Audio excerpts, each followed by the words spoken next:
In mid-February of 2022, I prepared my bike, packed it in a box, and hopped on a plane to Faro in Portugal.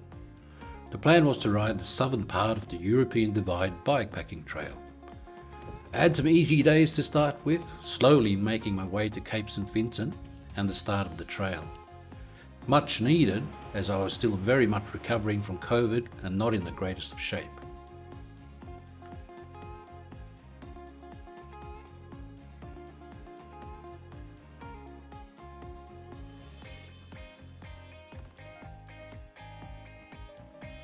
I set off from the lighthouse with great expectations.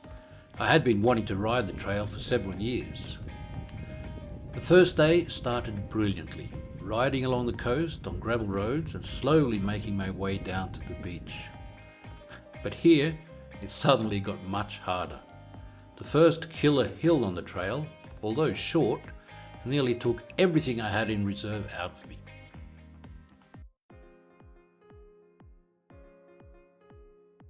In fact, the first few days proved to be tougher than expected, but I did find some beautiful campsites and enjoyed the excellent views from my tent as I recovered each evening. The trail snaked through the hills, along gravel roads and tracks, and there were plenty of opportunities to enjoy the views. But there were also a lot of hiker bike sections for me. My lack of fitness and slightly overgeared bike were no help. But one of the greatest perks of riding a bike, rather than walking, is that you get it all back on the downhill sections. I made it to Matola, the end of stage 1, and had a rest day in order to do some sightseeing.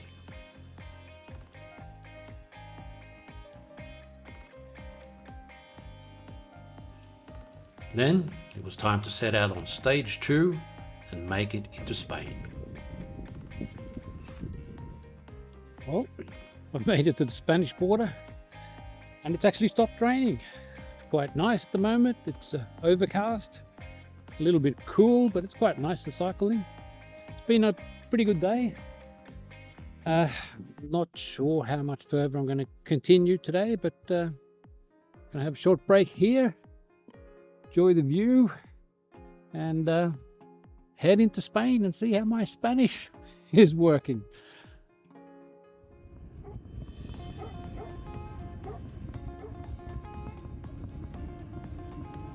Leaving Santa Barbara de Casa, the trail followed gravel roads along a ridge line with excellent views. But also some steep hiker bike sections. But they were always followed by great downhill sections that gave me plenty of time to recover.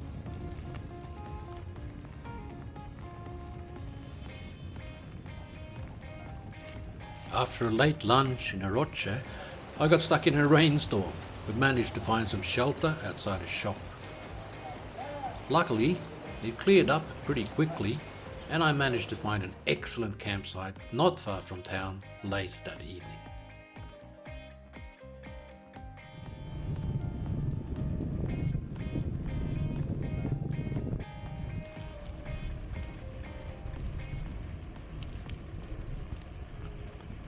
I made it to the end of stage 2, Santa de Olaya de Cala, in the late afternoon and celebrated with a beer before setting out on stage 3.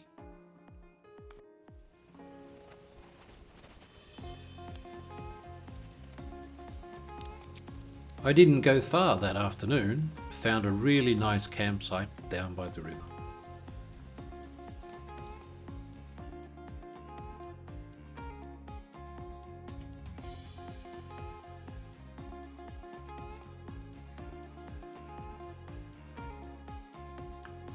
It was a beautiful spot and I was hoping to have a nice, quiet evening.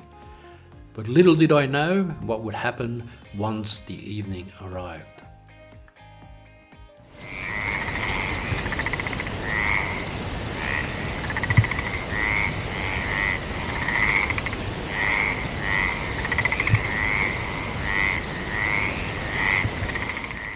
It was also a cold night and I woke to find everything covered in frost. I had a rest day in Casaya de la Sierra and serviced the bike for the first time. I also visited the only restaurant that was open, and although I seemed to be the only guest, I had one of the best scrambled egg dishes I have ever enjoyed. The trail continued with some excellent riding, both uphill and downhill, along through the countryside with some excellent views. It was a beautiful riding, and I even broke out the drone to get some shots of me riding along.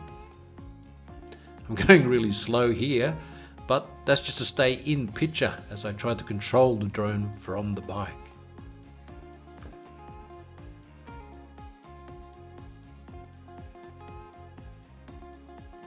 A great start at the downhill section today, and then I've been following basically some very easy to ride hiking trails, cutting through some really nice countryside, nice scenery, following the river down along this valley. It's been quite nice, and now I've finally come onto this what has to be an old train track. Nice easy cycling, not too many ups, not too many downs, nice easy gradient to just plod along.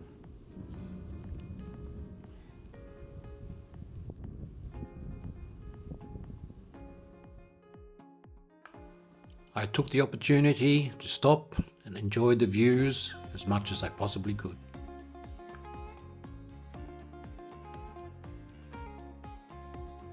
After what has been a really brilliant start to today, all of a sudden the weather turned bad, and it had to happen here when I'm at the highest point of this section and this day. Started to get a little bit cold, got a little bit wet. I was debating whether just to pull on my rain gear and continue going or what to do, and it looks like it might clear up in a little while, so I've stopped here and I've had a cup of coffee, and I'll just sort of stay out of the rain a little while longer and see if it clears up. Hopefully it'll clear up so I can camp tonight without getting too wet. It's been a brilliant day, apart from the weather the last couple of hours. Riding along tracks, great scenery. It hasn't really been too difficult. There's been a little bit of up and a little bit of down, but nothing really super serious, and it's been really quite nice. I hope to make it another 20 kilometers at least before I camp for the night. If I do that, there is a chance that I might make it into Cordoba for tomorrow night, but we'll see what happens. First, the rain has to stop. The rain did stop, and I found another excellent campsite just next to a lake. I was able to relax that evening with excellent views from the tent. I had a couple of rest days in Cordoba in order to wash both the bike and some clothes and get some sightseeing done, as Cordoba is a really interesting town and well worth spending a time having a look around in. After a couple of rest days in Cordoba, it was time to set out again. The countryside heading out of Cordoba was nice and flat, and there were plenty of nice views to look at. The first day ended up being a pretty long day. I probably did about 77 kilometers before I started looking for some place to camp, and I eventually settled on staying in an olive orchard. In amongst the trees, I ducked in off the road, found a beautiful place where I could enjoy the sunset, and in the morning I broke out the drone and basically just wanted to show you what it looked like. In many ways, I can summarize this whole section as being very much about olive trees. Lots and lots and lots of olive trees.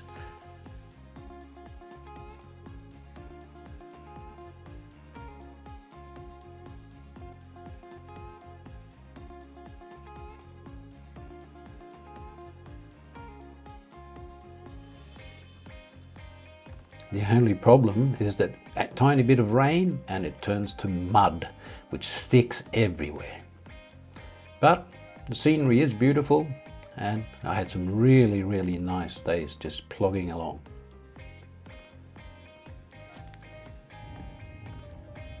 Nice easy start leading my horse this morning. Cycling again along what must be an old railway line.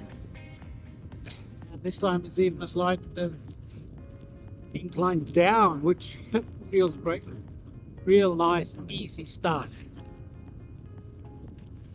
Yesterday turned out to be a pretty short day. I cycled into Martos about 1 o'clock, intending to just have some lunch and then keep going, but the weather turned really cold and wet. It was a pretty miserable sort of a day and I wasn't really feeling like continuing, so I had a look around and found a hotel for the night.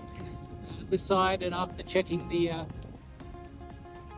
weather that I might as well just stay for the night because it was going to be a better day tomorrow. And no point in getting wet, cold, and turned out to be a really good idea.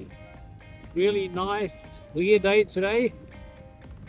A little bit cold, but decided to cycle a little bit harder and keep warm, I suppose. But it looks like it's going to be a really, really nice day.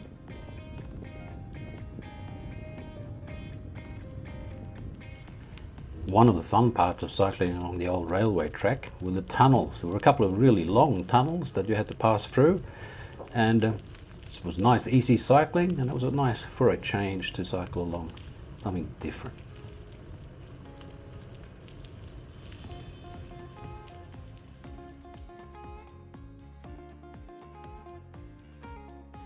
This stage was basically 2 long days at the beginning, at the end, one about 77 and one about 79 kilometers, followed by one sort of midday, a 40-kilometer day, and then one really short 25-kilometer day when I just stayed out of the rain and just took it easy in Matros. Well, I've made it to Casola, and as you can see, it's starting to get really mountainous, but beautiful.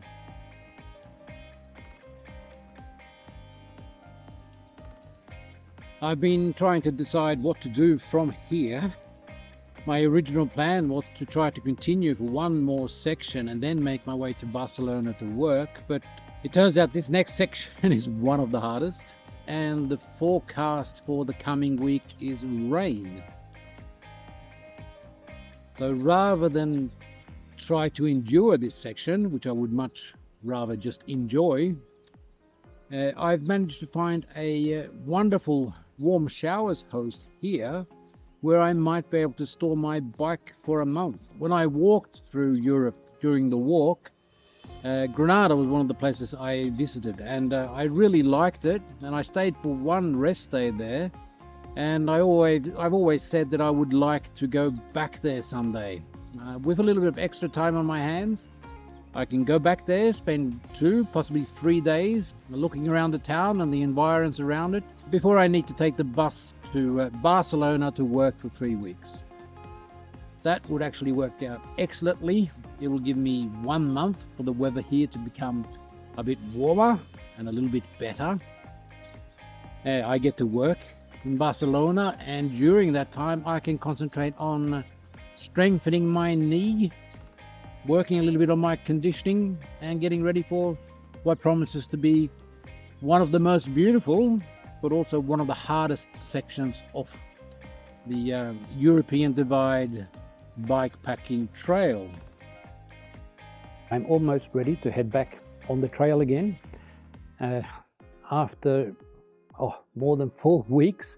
1 week spent more or less in Granada, where I unfortunately had some pretty poor weather and almost got attacked by my drone when I was trying out a new Lychee app. I then spent 3 weeks in Barcelona working with students from Fotoskolan Stockholm, doing all sorts of fun stuff basically.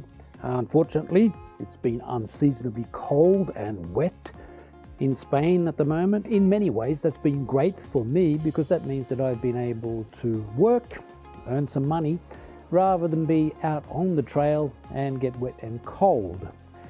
I returned here to Casola a day ago, meaning to spend just one day packing, and then meaning to set out today on the trail.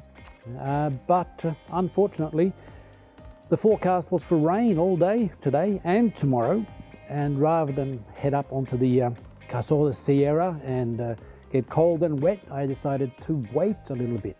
As it turns out, the weather probably hasn't been that bad, and I probably could have set out without a major problem, but we'll see. I'll wait and see what the weather's like tomorrow, and hopefully I'll set out either tomorrow or on Thursday morning. And I'm really looking forward to heading out and being back on the trail again. So I'm finally ready to set out on section 5, heading north. It's been more than 4 weeks since I was out on the trail last, and I spent some time sightseeing in Barcelona, in Granada. I managed to get to Madrid, and I've been to Mallorca. Been pretty busy, really. It's been fun working, but it's going to be great to be back on the trail. I've been really looking forward to it. It's going to be a hard first day. I've just spent 2 days hiding from the rain in Casola, but it looks like I'm going to have nice weather now over Easter, and I will be spending most of that time up on the Casola Sierra, up on the high plateau. I've been told that it's absolutely beautiful, and I'm really looking forward to it, and I can't wait to get going, even though I know today is going to be a really tough day. So let's head out.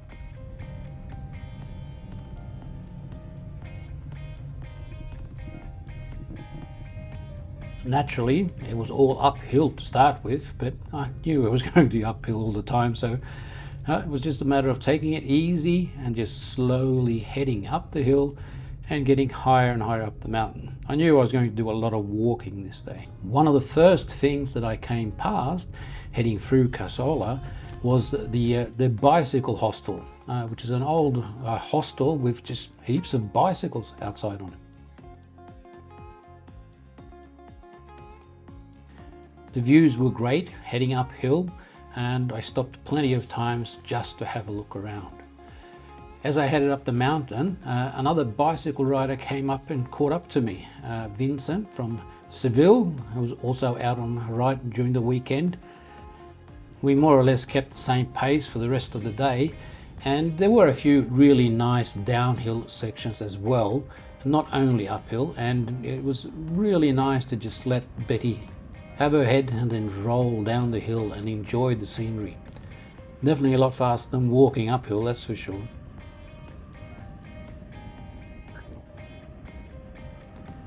In these early sections, there were quite a few people around, it being Easter weekend. A lot of people in cars, touring, having a look around, but generally just enjoying the scenery. But eventually it was back to walking up some really steep trails. There was a section of about, would have been 3 kilometers, somewhere between 2.5 or 3 kilometers. That was all uphill, and it was all pretty rough track, and there was no way either I or Vincent were going to be able to ride it, and we had to sort of wander up and take plenty of rests along the way because, as I say, it was pretty hard walking. Thankfully, the track led to something interesting. At the top, or where the track ended before we got onto the slightly better road, there was a helicopter station. It's a rescue station they use, and apparently during the summer there is a helicopter station there for rescue and fire work. When we were there, it was empty, so I took the opportunity to break out the drone for the first time on this section and get a few shots from a slightly different angle.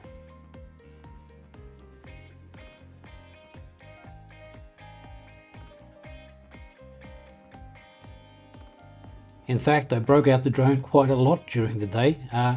It was interesting, it was like inspiring scenery, and there were a lot of places where you could get some really interesting stuff done. Unfortunately, that really didn't lead to a lot of interesting shots to show you, and I'll tell you why in a little while. It's been a great day. Yes. I met Vincent, who's traveling along with me today. We've managed to take some really, really nice drone shots. Yes. And then I got the drone stuck in this great big giant tree. And I can't get it down, and I can't even see where it is anymore. So, looks like that's the end of the drone era. Don't think I'm going to get another one, and I don't think I'm going to be able to get this one down. And naturally, all the files are more or less still on the drone, on the SD card that's up there. So if anyone ever finds a drone here, please send me the images of the SD card. Apart from that, it's been a great day. Only about 40 kilometers, really tired. Been up most of the day, but the scenery has been absolutely brilliant. The scenery going north from Casola is fantastic, basically. So I'm going to try to keep my spirits up, not going to worry about the drone, and I'm just going to enjoy the rest of the trip. I stayed that first night at one of the refuges that are placed along the trail high up in the mountains. There are several of these high up in the mountains, and they seem to be excellent places to stay. It doesn't cost anything, and the state of repair is a little bit different from each one, and they were all at slightly different sizes, but this one was quite nice, and we had plenty of room in there, and I would have expected there to be more people there, for it to be more crowded during the Easter weekend, but the only people staying there that night was me and Vincent. All set to set off on day 2 of stage 5, the European Divide. Looks like it's going to be a nice day. Leaving the refuge and leaving the drone stuck up in the tree. So, no more drone videos, but we'll just have to make do with what we can do with the 360 camera and the iPhone. Been a reasonably cold night, about 7 or 8, possibly 9 degrees. I've got another 20 kilometers of climbing to do at the start of the day before we come up to the highest point of this section. And after that, hopefully it'll be a bit more downhill. So it's going to be a lot of hike and bike, and probably a lot of walking the first 20 kilometers. But looks like it's going to be a brilliant day for it.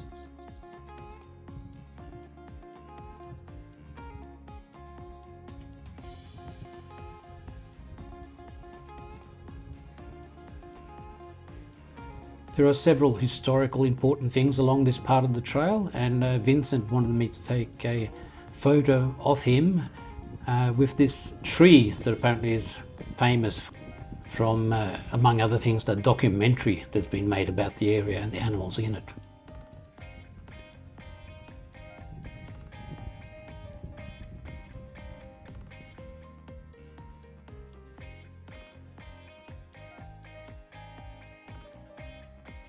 Although it was mainly uphill still, there were some really, really nice downhill sections to ride as well. The trail was nice. It's I don't know, it's like a Jeep track or a gravel track. It's slightly bit better than like a double track, so it was quite easy to ride, and it was in quite good condition. It was really, really easy going basically, and it was a nice day. We had a cold headwind for most of the day, but it felt pretty comfortable to ride in.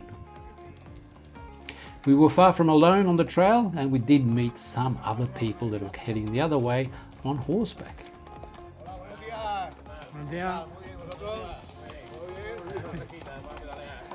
Venga, buen camino.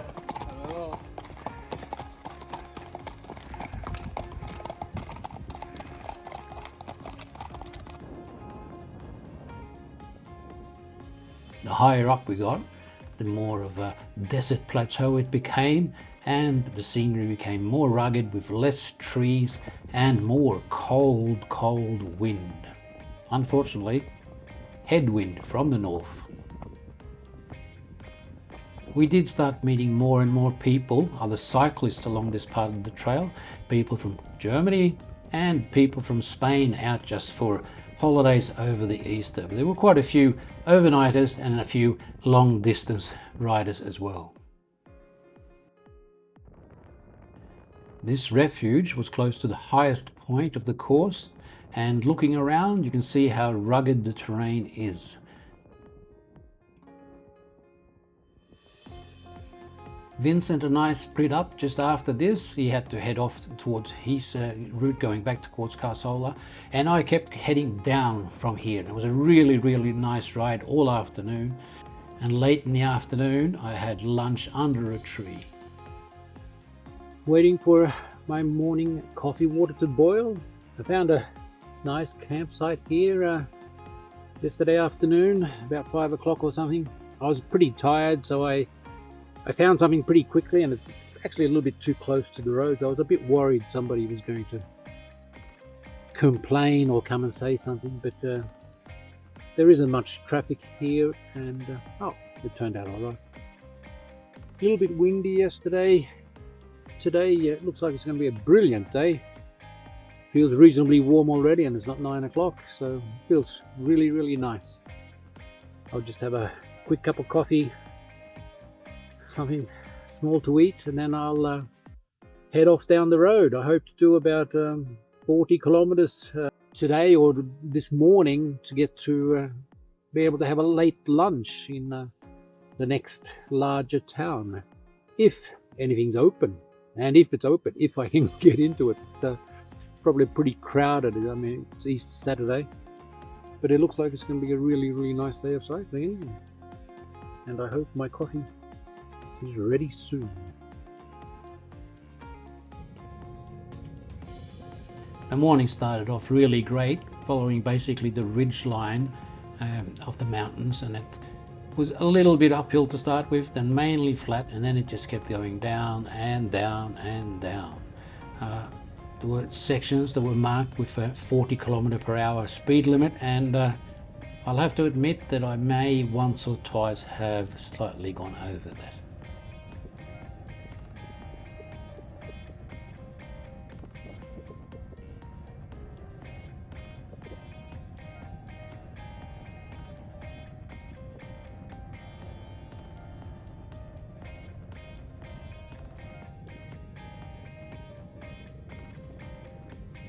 The trees fell away as I came up on the ridgeline, and the last sections following it were really beautiful, and you could just sort of roll along, take 1 or 2 pedals every now and again just to keep the speed up, and then just look out over the views and the rugged, beautiful countryside all around you.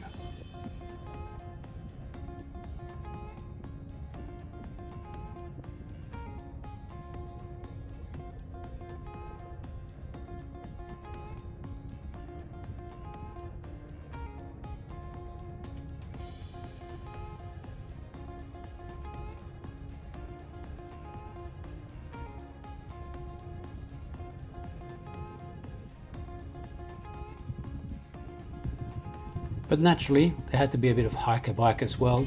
There was one section that was not very long though, it was only about 1 kilometre I suppose, maybe a little bit less. Heading uphill where I had to get off, choose bike to pedal, and I walked the bike up. But then after that, some of the best single track that I've ridden in a long time started. It was a gigantic, long downhill section heading down into the town of Silas. And at the beginning it was just nice, easy riding, and it got more and more rugged, and there were sections of it that were really rugged. In the beginning it was just nice rolling along, but you had to be a little bit careful as you got further down, because it opened up and the side of the mountain was on one side, and like there was a steep fall off on the other side, and the path wasn't much wider than the bicycle, so you had to be a little bit careful and have some margin when you were riding down here. You don't want to go toppling off down the mountain.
Some sections were too rough to ride and I had to get off and push a bit and be careful not to fall off the side of the mountain and carefully make my way past all the obstacles.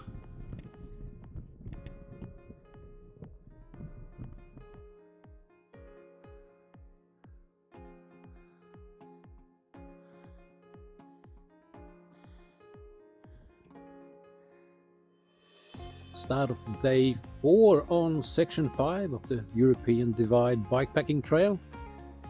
A nice breakfast. I had a bocadillo with a tortilla that I bought in town yesterday before I headed out this last bit. Some coffee along with that and I'm feeling pretty good. It's not all that cold, it's not all that warm either, but I'm waiting for the sun to rise enough to give me some sunshine and help me dry the tent. But as usual, I seem to have camped in a pretty dark spot, so we'll see if I have the patience to wait for the sun or if I'm just going to head out shortly, pack it up and stop and dry later during the day. Yesterday was a brilliant day, a lot of downhill and a lot of really beautiful scenery. There was one section there where I was actually stopped by a guy that said he rode that section on his mountain bike yesterday and it was really difficult and he had crashed, but Betty and I managed to get down there okay, even if it was pretty slow in some sections. It was actually easier to ride than to walk because the path was so narrow that when you walked alongside the bike, the path was too narrow. The riding was great. Absolutely brilliant. It's going to be a hard day today.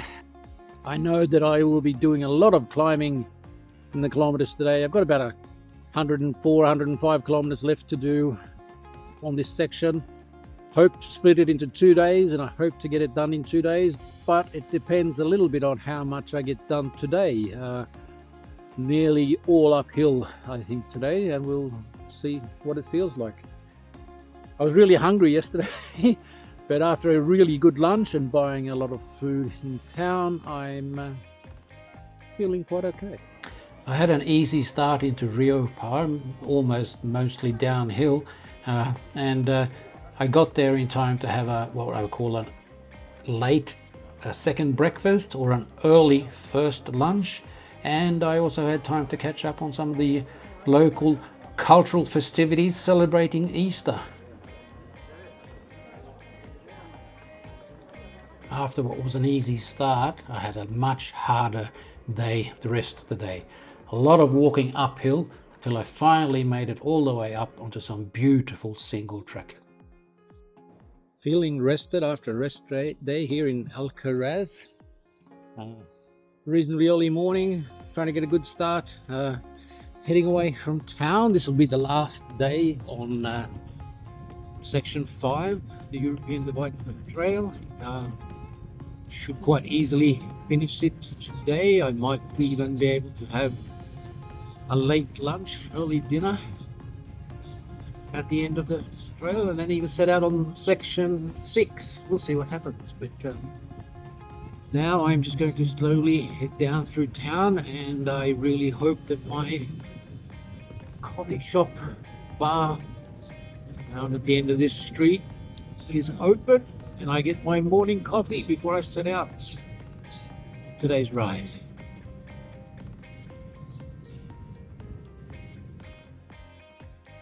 After my morning coffee, I had a nice downhill run out of town, and then I joined up onto an old railway line that was to run all the rest of the way off the trail. And it was excellent riding. There were some really long tunnels, and some of them had lights, but some of them didn't. Most of the ones that didn't have lights were the shorter ones, but there were a couple of really long ones where I basically had to stop because I couldn't see where I was going and either use the light from the iPhone or break out the headlamp to see basically anything at all. All in all though, the riding was excellent and I really enjoyed it. It was a really nice way to end this section. I did something like 40 or 50 kilometers before lunchtime, and it just sort of rolled on. I could get a high pace and just keep going and just really enjoy the riding. All in all, This section has probably been one of the best so far, and I can highly recommend it to anyone that wants to try it. I just finished section 5 after doing what is possibly the easiest 50 kilometers ever on the trail so far. An almost downhill run, or slightly downhill incline along an old railway line. So easy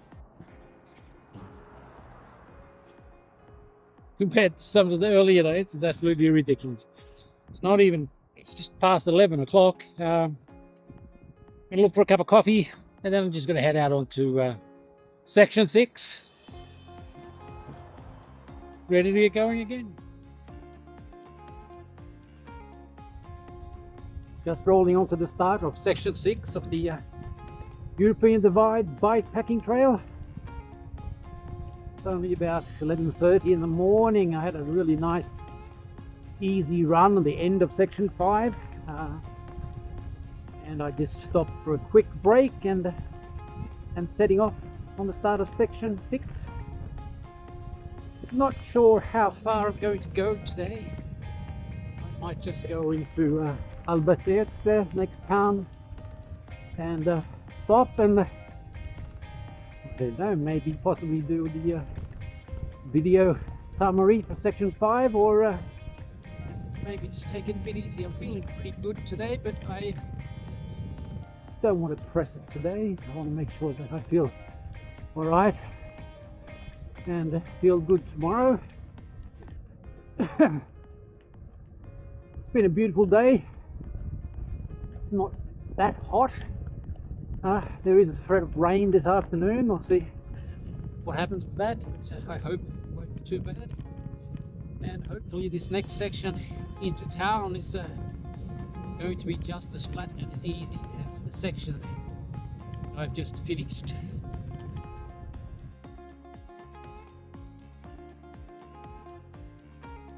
I'm leaving Albacete on the start of the second day of section 6 of the European Divide Bikepacking Trail. I had a rest day yesterday, mainly because I wanted to get the video of stage 5 done, and I really needed to do some washing, so it was a nice combination. I had a reasonably easy ride into Albacete. Nice and flat, if anything possibly a bit boring. Starting out today, it's a bit cold. There's a bit of rain yesterday, so it was a good day to have a rest day. And it is a little bit cold today. I've had some reports from other cyclists saying there's been snow up in the mountains. So I'm lucky I passed through when I did, and I've missed out on the snow so far, at least. April has definitely been a lot colder here in Spain than anyone has been expecting. Both cold and wet, basically. Going to take it pretty easy today. I think it's going to be pretty flat for most of the flat or downhill or reasonably easy riding for what I'm going to do today. Probably only do 50 or 60 kilometers. Now before we start a little bit of climbing. Not sure, I haven't really looked at the map, but it looks like we're going to be following a canal, and so it should be pretty flat and easy riding, and hopefully it'll be an enjoyable day. The rest of the day was pretty easy riding with reasonably flat terrain, and I just motored along and basically tried to enjoy myself as much as possible.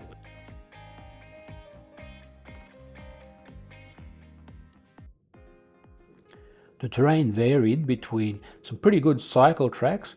There was also a fair bit of double track stuff where they were basically tractor roads, but it was reasonably easy going, even though it was a bit muddy sometimes.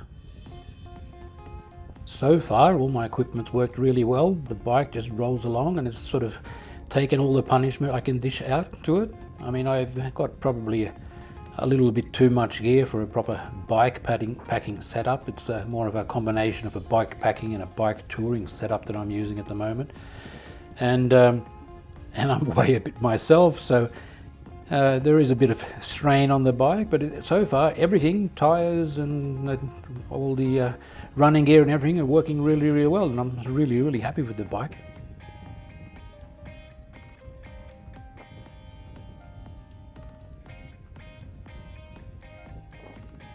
Where the work gets done.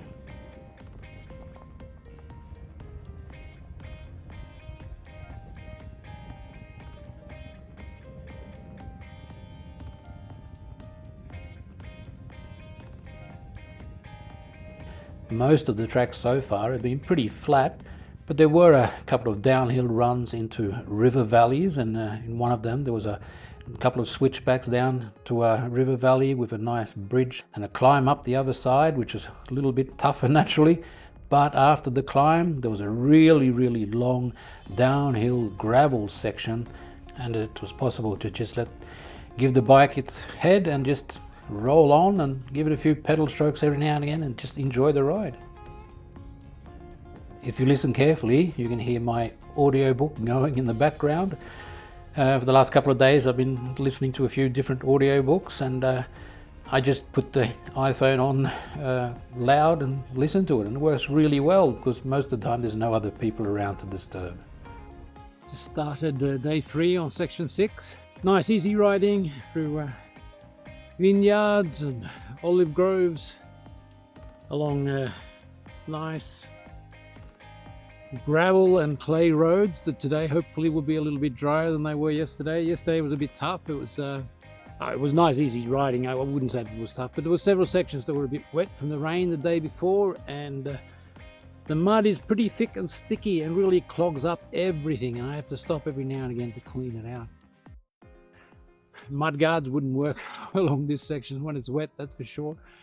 I'm glad Betty is basically a mountain bike with plenty of clearance, even with the 2.2 tires that are mounted on it at the moment, so it works out quite well. But even with this setup I need to stop and clean it every now and again. It's been a little bit cool, it's a bit cloudy, and there is a threat of rain today, so I'll just keep going and see what happens. But it's nice riding, beautiful countryside, and yesterday I passed through towns every now and again, pretty often actually. I'm not sure about the route today. It'll be a little bit more away from the towns, I think, but I'm not sure. I think I've got about 80 kilometers left on section 6. I'm not sure if I'm going to do it all today or if I'm going to just take it easy and take it as it comes, but it's going to be a nice day of riding.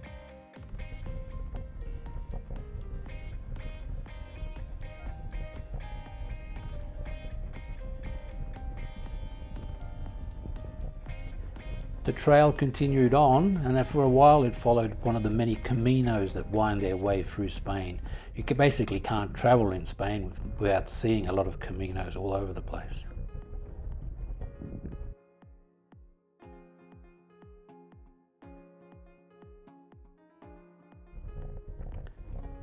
There was some nice riding along both gravel roads and some tarmac as well, and I rode on and probably did about 50 or 60 kilometers before I decided to stop, and I actually stayed and had one more rest day just to stay out of the rain, because it started raining in the afternoon and the next day was going to be even more rain, so I decided to try to stay dry and enjoy myself rather than force myself to continue. After the rest day I was glad to see blue skies, even though it was a bit cold, and I continued on my way. The only problem was, because of all the rain, there was a lot of peanut butter mud everywhere, and I had to stop and clean the bike a few times. Not only that, my new shoes are no longer so pristine. Then followed a really incredible single track downhill ride down into Casabayas. It was pretty rough, some of the sections were pretty tough, and actually as I started along this section I was stopped by a man who was wondering where I was going, and I told him I was heading down to Casabayas, and he shook his head and he said, "You can't go down there by bike." And I said, well, I've got a trail here that says this is the way I should go. And he shook his head and said, muy difícil, not possible. But I just shrugged and said, well, I'll just see how it goes. And it was okay. It was a pretty rough ride down, and I had to be a little bit careful sometimes, but it wasn't any rougher than the track down to Sealess. And Betty managed it quite well, and it was a really, really nice ride. I'm showing it here sped up because I just didn't want to cut any of it out.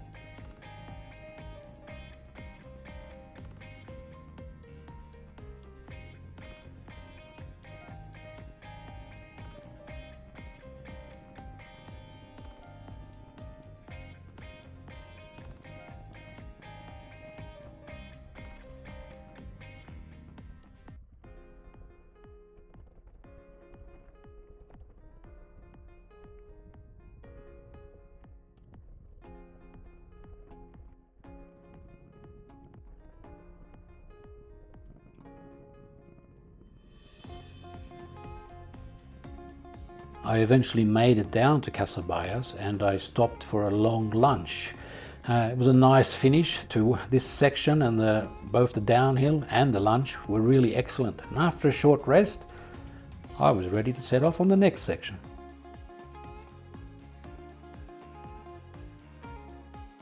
After a good but late lunch in Casabias, I set off up the mountain. I knew there was going to be a lot of climbing ahead of me, and it was going to take me a fair bit of time, and there was going to be a fair bit of hiker bike. As I started pretty late, I knew I wasn't going to make it very far, and I made it approximately 20 kilometers before I found a place to camp for the night. Start off the second day on section 7 of the trail. Camped here last night, pretty nice spot. Done a lot of climbing basically since I left Casabias. I've done about 20 kilometers from there after lunch yesterday. A lot of hiker bike for me, a little bit too steep for me to cycle, so it takes a fair amount of time, but it's been nice, some great views, a couple of nice downhill sections, and yeah, I had a nice night in the tent. I was afraid it was going to be a little bit cold, but it wasn't too bad. It was quite all right. And I'm just waiting for things to dry up a little bit. I'll pack them up and I'll get going again. After everything dried down, I got going, and there was a fair bit of more climbing, a lot more hiker bike, but I eventually got up onto the heights, and the road flattened out and I could do a bit of more riding.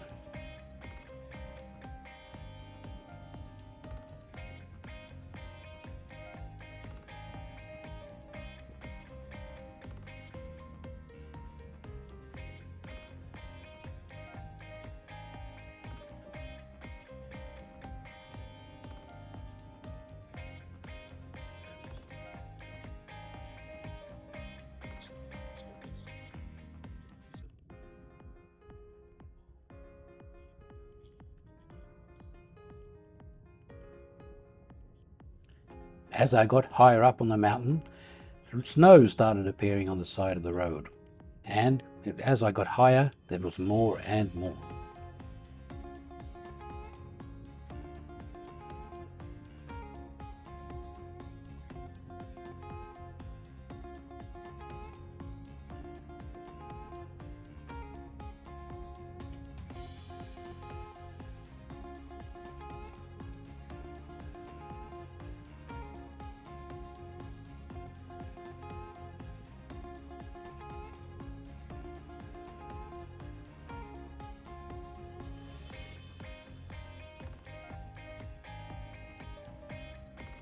It was starting to get a bit cold and windy, but as we got higher up, the views were pretty great, and it was nice to stop and have a look around and just enjoy the scenery.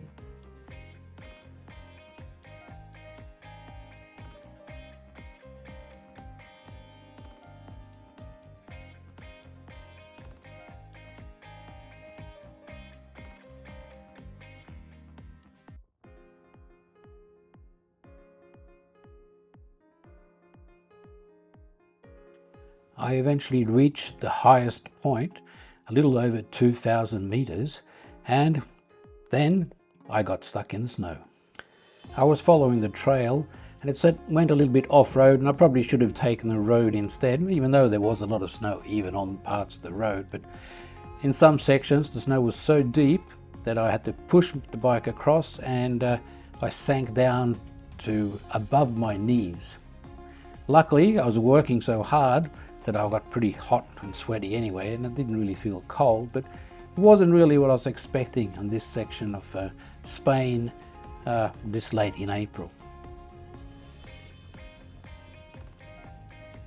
Once I left the snow behind, I had a really nice ride down into the town of Teruel, a nice place to visit where I plan to spend a rest day to catch up some washing and get some sightseeing done. Cycling out of Teruel in the middle of stage 7 on the trail.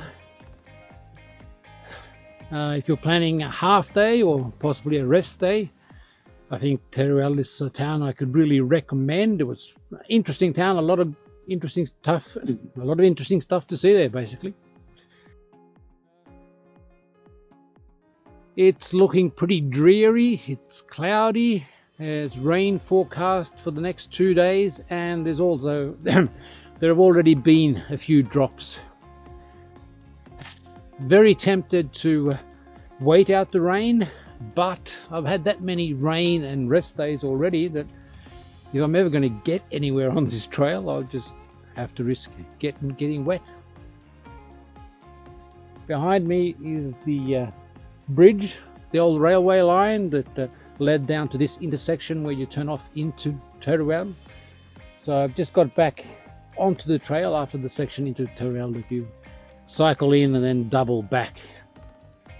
But as I said, it's definitely worth going in there. Nice town, and I'm going to continue a lot of climbing, maybe not a lot, but there's some climbing at the beginning here now in the next 20 or 30 kilometers, but it doesn't look too steep, and I'll just have to get going and hope I don't get too wet.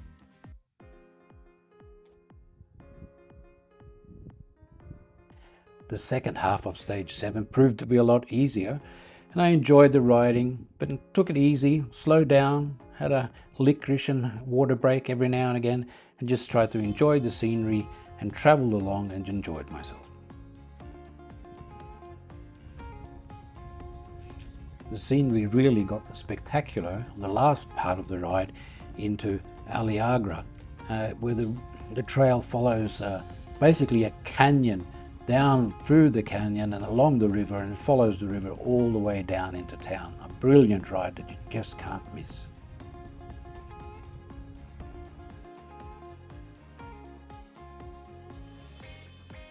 I finished stage 7.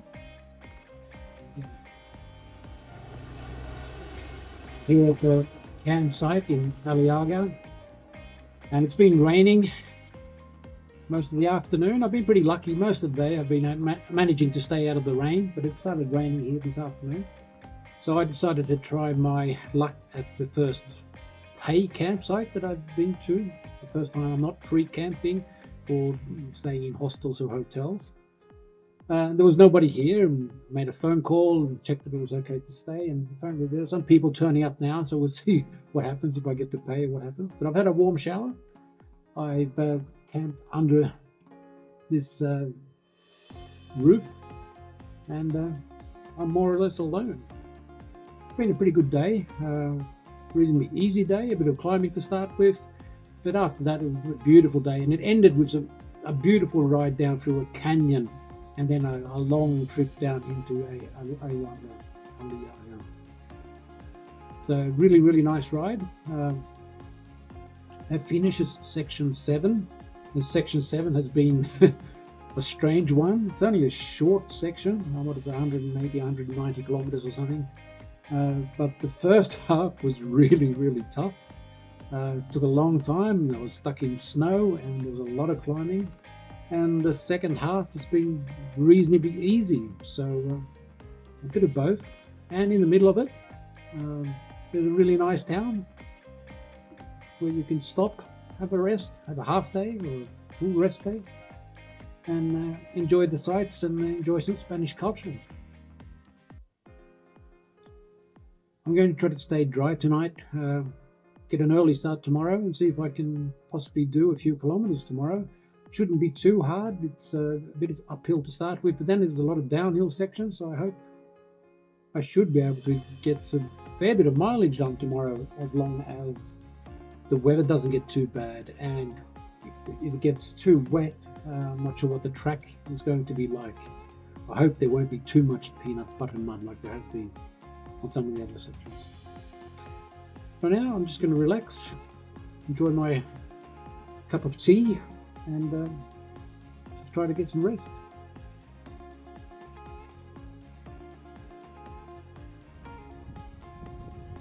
I set out on section 8 of the trail on a pretty dismal day. It was raining and it was a little bit cold, but the scenery was brilliant. As you head out from Aliaga, you follow the river gorge, and the scenery really is brilliant. It was nice, easy riding, mostly downhill to start with, along a really nice paved road, and I was really enjoying it. Just heading out on the start of stage 8 from Aliaga. Not the best weather, but at least it's not raining at the moment. I hope we make a few kilometers today. There's not that much climbing ahead of me today, so I hope to at least do 70 or 80 kilometers. We'll see what happens. The scenery heading out of Aliaga and also into Aliaga at the end of stage 7 is really spectacular, following the river.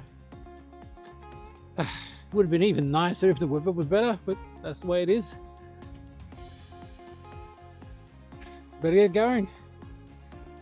The old Aliaga power station is pretty interesting. It's a nice place to have a look around.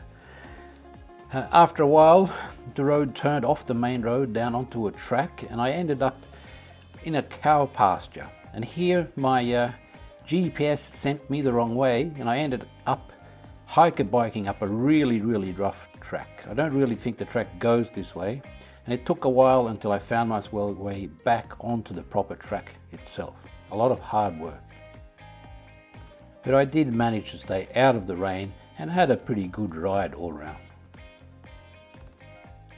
Just about to head into a long, dark tunnel. I can see the light at the end of the tunnel, but apparently it's supposed to be 3 kilometers long, so we see what this is like once it starts rolling. Might have to stop and get the headlight out.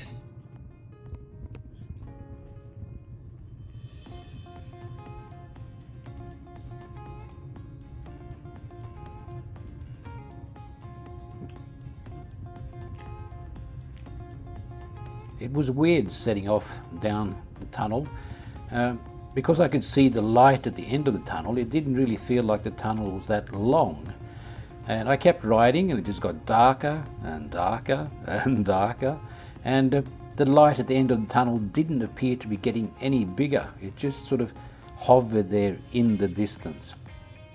Now, I continued to ride in the dark. It's not something that I recommend. You should really stop and get your light out, because it got pretty scary at times, and it's difficult to keep your balance in the dark when you don't have any reference points. And I'm quite sure I was close to at least cycling into the walls a couple of times. In the end, I got there, but it did take a long time, and I'll just speed through the rest of it.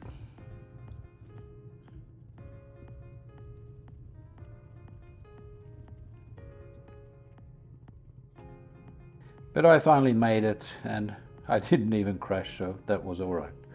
This was the first of many tunnels later on that were pretty long and didn't have lights. So if you're riding this section, I recommend getting your light out and having it ready.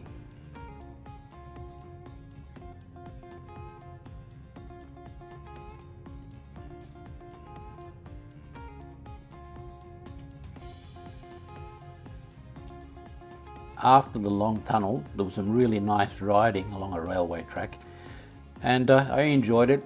Managed to cover a fair few kilometers, and finally stopped at an old train carriage that had been converted into a cafe.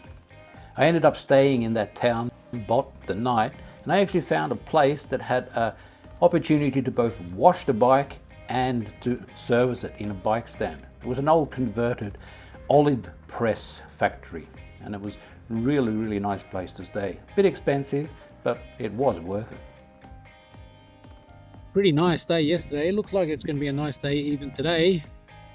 And I know that I'll be turning off the old trail line onto an ordinary trail just ahead, and hopefully I'll be meeting somebody in the next town.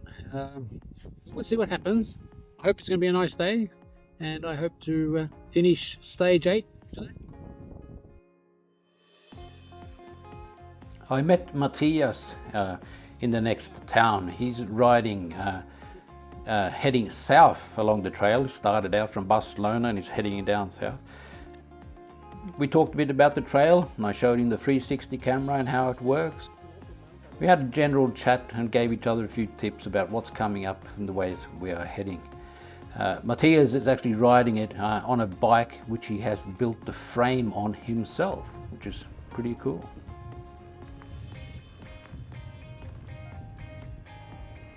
There was plenty of more really interesting riding, both along smaller tracks, like some double track stuff, some tractor paths, through vineyards, through olive groves, up along the mountainside. And there was also some really nice riding along some paved roads as well, some nice downhill sections, a few uphill as well, a bit of hard work, but all in all, it was a nice, comfortable section with some beautiful views and really enjoyable riding. I made it into Gratachops reasonably early in the morning, rewarded myself with some coffee and some extra sugar, had a sandwich, and then set off on the next stage almost straight away. Stage 9 is finally done, but it did prove to be a little bit different. I left Gratachops sort of mid-morning, midday, after just a quick sandwich there and something to drink. Intend to do the 60 odd kilometers into Mont Blanc and have a rest day there. I've been thinking for quite a while about what I was going to do with the extra drone equipment I had with me, if I was going to send it back to Sweden and make my setup a little bit lighter, or if I was going to replace that with something else. I spent most of the day riding along thinking about what I was going to do with the video and photography equipment, so much so that I actually didn't even take any videos or any photos during the whole day. It was a pretty brilliant ride. It was a little bit of hard work. It was pretty rough in some sections, but some really nice rides, a little bit of uphill, brilliant scenery, and especially the last 20 or so kilometers down into Mont Blanc were absolutely brilliant downhill ride, one of the better rides on the trail so far. When I finally arrived in Mont Blanc, I had a rest day, and during the day it was raining, and the forecast for the coming week was more rain. That's what finally made me decide that I was actually going to try to find a cheap flight, go back to Sweden, leave the extra drone gear, and pick up a better camera. Said and done, I was really lucky and I managed to find a warm showers host, David, in Mont Blanc, where I could leave Betty while I was gone. I found a cheap flight and off I went. I went back to Sweden, spent a few days there, left some equipment there and picked up a better camera to have with me for the rest of the trip. I also picked up some spares, amongst other things, new brake pads, which proved to be really, really necessary, as the brake pads on the bike so far are more or less, well, not more or less, they are completely worn out. The rears have already gone all the way down to the metal, so it was about time to change those. It's been a lot of downhill, a lot of braking, so it's not all that surprising. Riding along section 9, I left Mont Blanc this morning. It's been some excellent riding, nice gravel tracks, a little bit of up and down, a bit of hard work, but the weather is absolutely brilliant. This just the sort of weather I was expecting and hoping for here in Spain, and I'm really enjoying it. Sweating a lot, I'll have to remember to drink a lot of water, but yeah, it's great. So This section, I can really recommend it. I hope to do about 60 kilometers or something today, which means that I should be able to do about the same distance tomorrow and hopefully finish stage 9 tomorrow. The weather forecast looks like it's going to be like this for the next week, so I hope my last week of riding in Spain is going to be full of absolutely brilliant weather. I intend to take it a bit easy, not to do too much, but just try to enjoy it. I mean, that's what it's all about, isn't it? Better get riding. There was a mixture of trails. There was a lot of gravel roads, there was some double track stuff, but there was also some pretty technical single track stuff, and some of it was really technical. I couldn't ride some of it because not so much because it was all that steep, but because there was such deep ruts in it that it was really difficult to stay on track. But all in all, it's been like a lot of the sections in Spain, definitely an off-road track, so if you're planning on doing it, you sort of really want to keep that in mind, but it's definitely worth it. It was sometimes pretty hard work, but I kept at it, and eventually, towards the afternoon, I made it down to a town called Igualada, I think, can't really pronounce it all that well, where I was actually going to meet somebody that had been following me on YouTube. I met Ricardo down there, and I sat down, had a talk with him while I had my dinner, had a nice little chat, and then I was all ready to set off and leave town and try to find a campsite for the night. Just heading out of town, starting to look for a place to camp for tonight, and I just found a tap. I was able to rinse out my shirt, wash my face, and drink some water, which has been a really sweaty day, so it's been really necessary.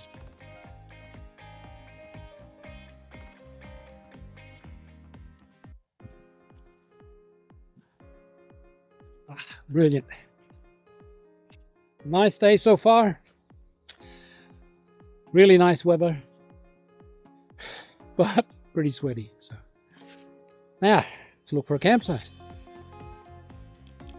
I found a campsite unexpectedly early. I'd only just decided after I left town to start looking for a campsite.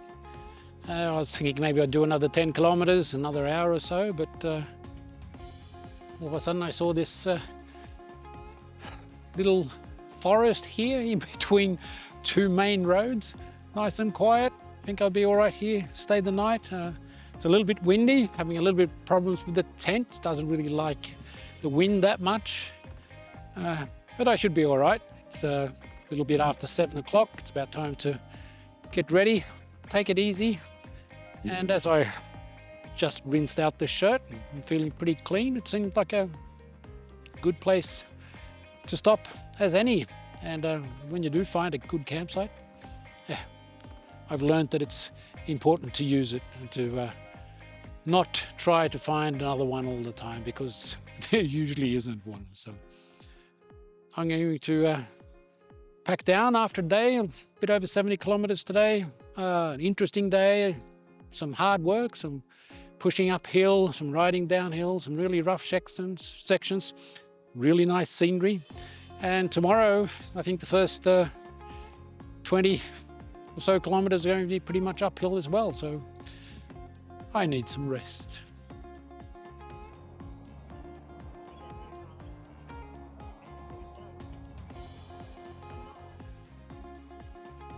Just packing up and getting ready to leave. Had a good night's sleep here. It was a nice place. It's a bit close to town, a couple of larger roads close by, but yeah, I was left alone. It's quite a nice place, and you can hear the birds. And I camped here on basically the edge of this cliff.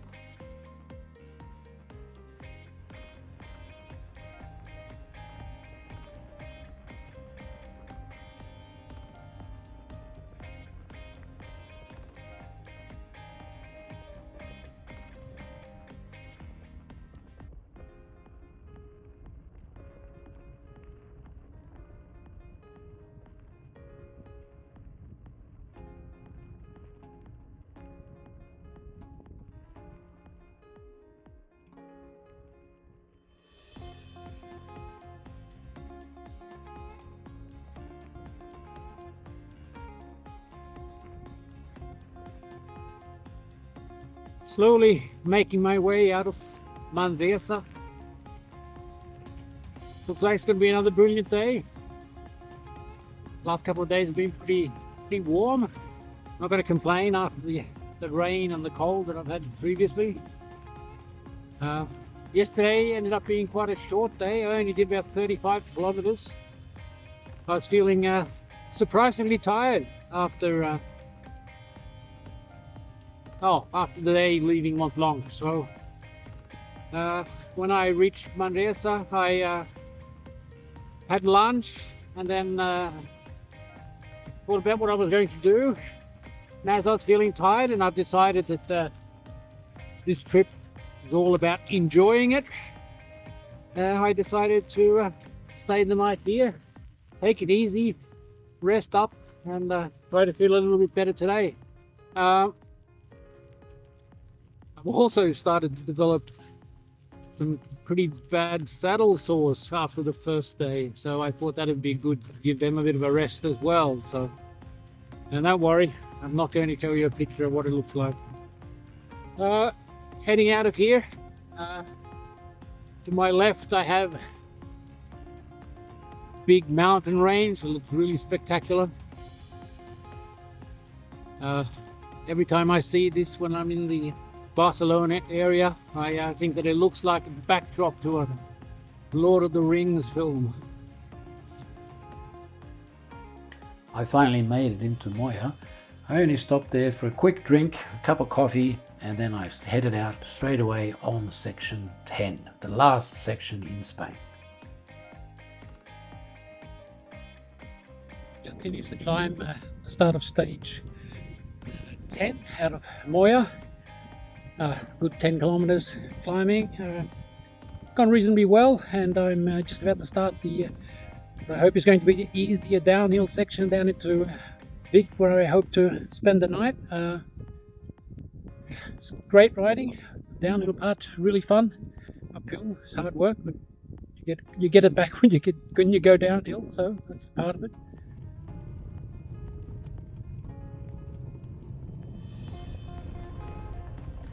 I actually washed the bike in Moya, but that was a waste of time. First thing I did on this section was go through a dirty great big puddle and splashed mud everywhere. Fun riding, but not susceptible to keeping the bike clean. After the climb, there was a nice downhill run, more or less all the way into Vic, and it was really nice, enjoyable riding, and I could just relax. And I didn't really have to pedal all that much. All I had to do was be careful with the brakes, not to lock it up too much, and just sort of enjoy the ride down into town. Just set out this morning from Vic. It's been a brilliant ride. Some nice downhill tarmac, single track, even some stinging nettle that reminded me of the trans-German bikepacking route. Found a lake here that I'm going to follow now for a little while. Beautiful scenery. It's Saturday, so there's a few other people around. Looks like it's going to be a really brilliant day, and so far I'm really enjoying the riding.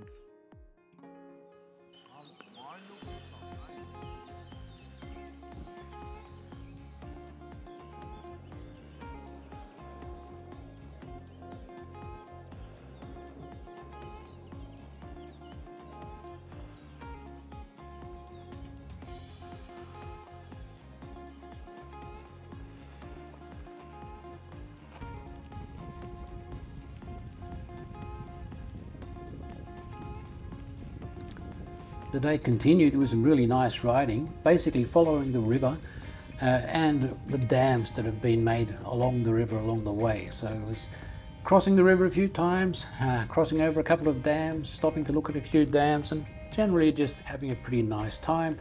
And as I've said so many times, the scenery was excellent.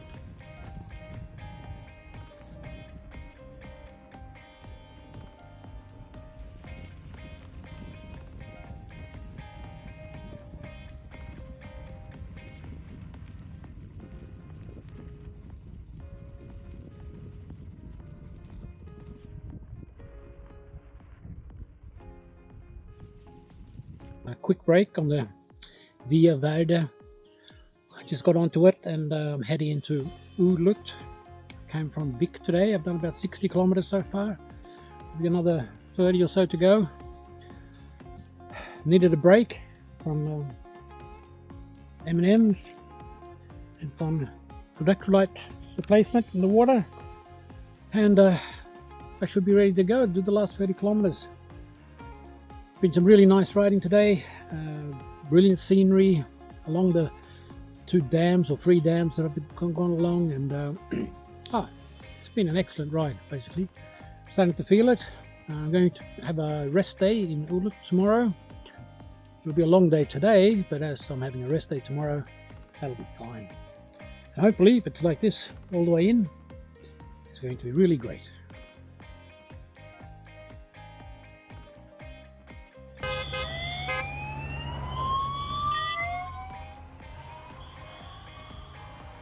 I spent the Sunday in Ulut, and as luck would have it, there was a really big bike competition there when I was there. So I actually saw start numbers up close to 5,500, so it seemed to be a pretty big competition.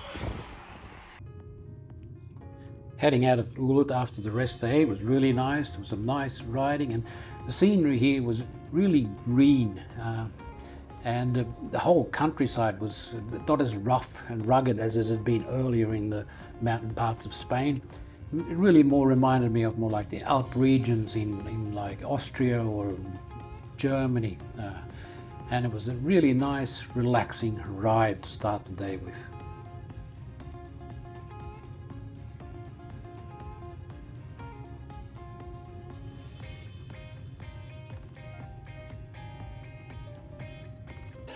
Gone about 20 kilometers since leaving Ulut.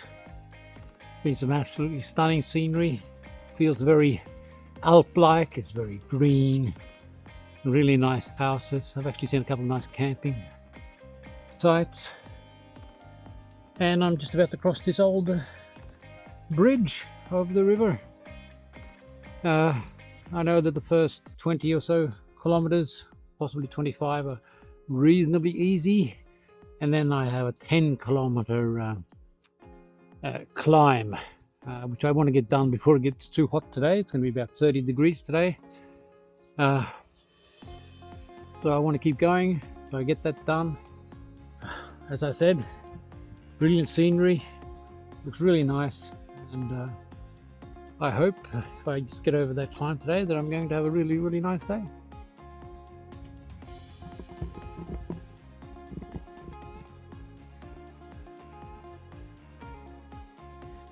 There was naturally some hiker bike on the last climb section. Towards the end it was pretty gravelly and rough, and I mean you can't really see it here on this video, but it was probably close to 20-degree grade, so it was pretty tough going. But I knew that when I'd finished this I was going to have a really long downhill run, and oh well, you always get it back. Hard work going up, but going down is just that much fun afterwards. I'm here in Perpignan, enjoying an easy afternoon. I've finally finished Spain, I've reached France, and I've finished section 10, sorry. I've finished section 10. About to start section 11. I only had about 50 kilometers left to go when I started this morning from Spain, and I only wanted to get over the border and get in here. And my intention was originally to come here into Perpignan, have a lunch, and maybe do another 20 or 30 kilometers and continue on. But as I rode into town and I walked around in the central part of town here, I found so many interesting restaurants and places to eat. There's a completely different range of food available here in this bigger French town than has been available in the smaller Spanish towns that I've been spending my days in lately. And as I really love Asian food, I found a couple of really nice Asian places, and I had a wok for lunch. And after walking around a little bit, I finally decided that I'm going to stay here for the night, and I'm going to use the excuse that so I can have a look around the town, but it's really just so that I can have both lunch and dinner here. Really looking forward to maybe having some really nice Asian food, and I've seen a couple of nice places, so I'm going to really try that. It's one of the things I've been missing in Spain, in the mountain areas, in the smaller towns. I mean, it's great food, but the variety is not all that great. And here I've already found a heap of different stuff I want to try. So I'm going to stay here tonight. Tomorrow I'm going to start section 11, and we'll see how we go. It'll be interesting to see how, or if, the trail changes character now as I get into the more central part. The central part is what I would call France and Germany. The southern part is Portugal and Spain, and Portugal and Spain have been pretty rough. Definitely not touring bike stuff. You really want to have wider tires and a pretty capable bike to really enjoy it. I've made a mistake. My gearing has been too high, so I've done a rough hiker bike, which is really annoying, as I was planning to lower the gearing before I left, but I got a bit stressed in the last. I got sick, and then I got a bit stressed in the last week with some work commitments, so I didn't end up doing that, which is something that I have bitterly regretted during this Spain part of the trip. I would definitely have been able to ride a lot more sections uphill than I have now, but I'll know for next time. One of the things, trying a new bike, and a new setup,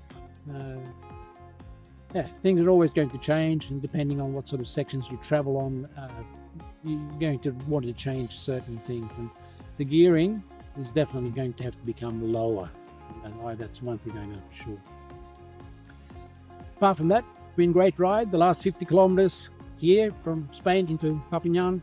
I went a little bit off trail. I didn't follow the trail exactly because I wanted to see a different border crossing than is on the trail, to relive some rather ancient by this stage road trip memories from before. But it's been nice riding. It's nice and flat. A lot of vineyards, a lot of green farmland, and a lot more people and a lot more urban development than I've seen for quite a while in Spain. It'll be interesting to see what it's like tomorrow, but for now, I am going to go find myself some really good Asian food.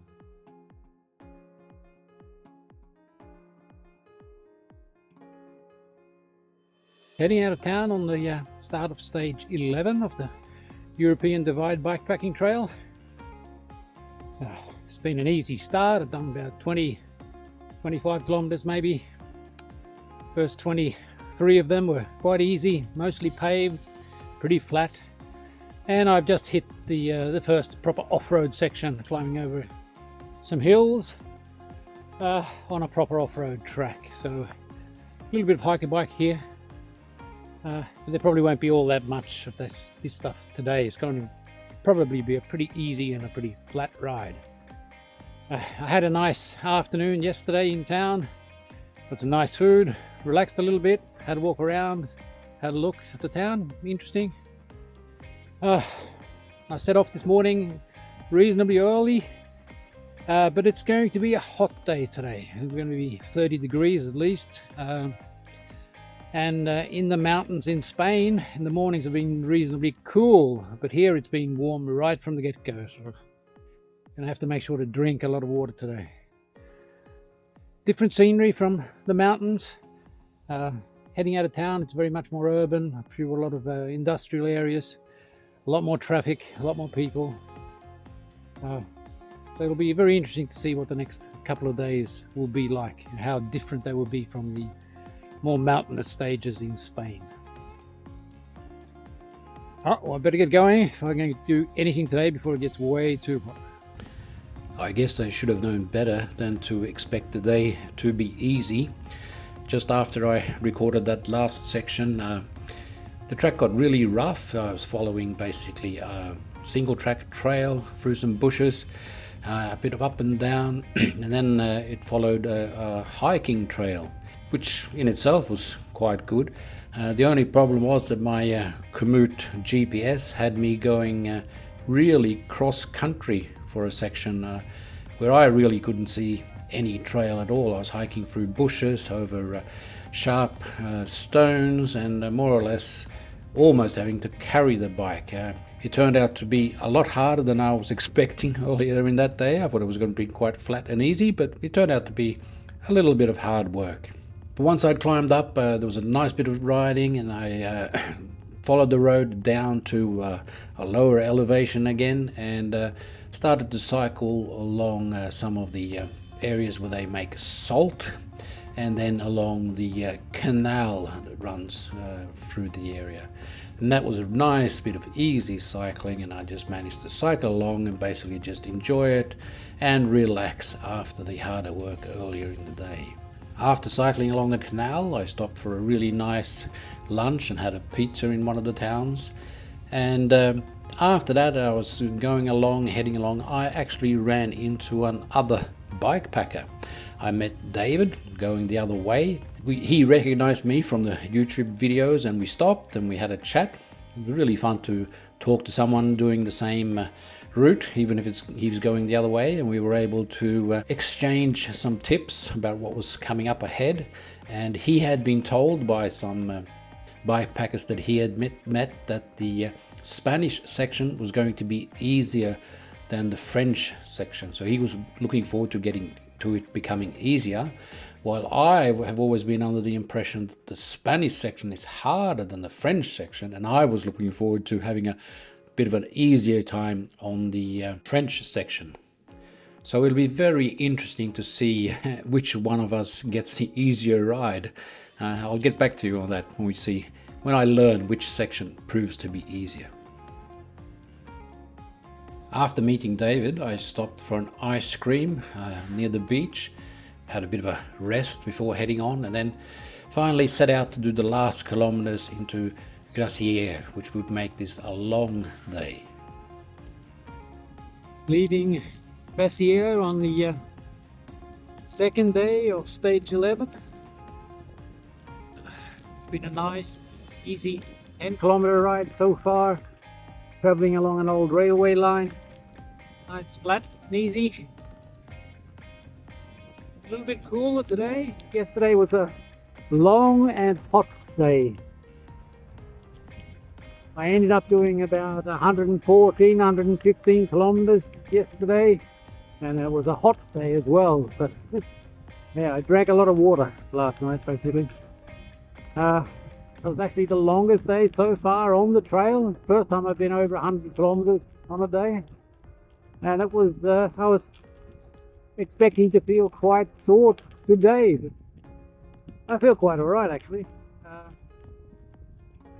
I see what the weather is like. It's been a bit of rain during the night, and there are some clouds in the sky, but hopefully it'll clear up. The weather forecast for the coming week is for pretty nice weather. Not sure how far I'll go today. I just see what I feel like, how my body feels after yesterday's long day.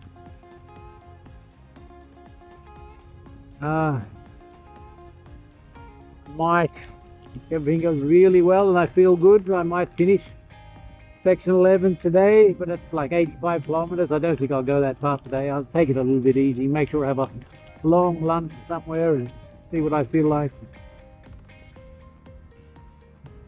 All in all, so far, France has been easier than Spain, but it's only the beginning, so we'll have to wait and see what happens. Time for the first break of the day. About 30 kilometers done so far. Reasonably easy so far. There's a bit of climbing starting now. Been mainly easy gravel, mainly actually paved roads so far. So I'm just going to have a short rest here, possibly cool down a little bit. Have a look down here at the river.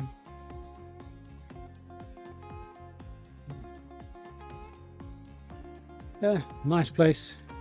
have a short break, and then I'll continue on and see how much I'll get done today. The continuation and the climbing naturally involved a little bit of hiker bike, but that was okay. Took it pretty easy, climbed up to the top. After that, I had a really nice downhill run. After a nice downhill run where I tried to get some lunch but didn't succeed because everything was closed, I ended up going the wrong way around the lake at the bottom of the descent. There was that road closure, and I normally don't worry about those on the bike. You can normally just sneak past the road closures. It's not too much of a problem.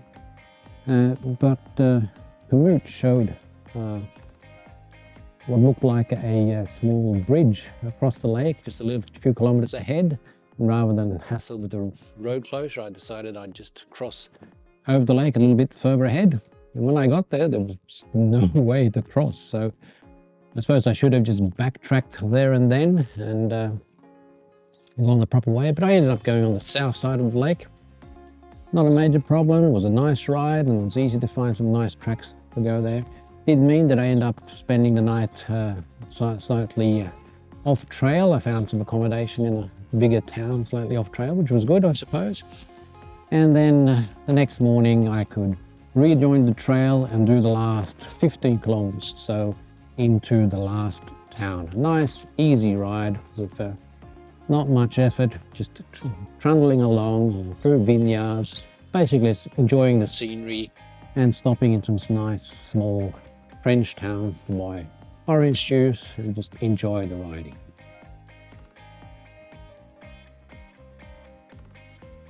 I've just set out on the start of stage 12 from St. John de Fosse, nice little, very French village.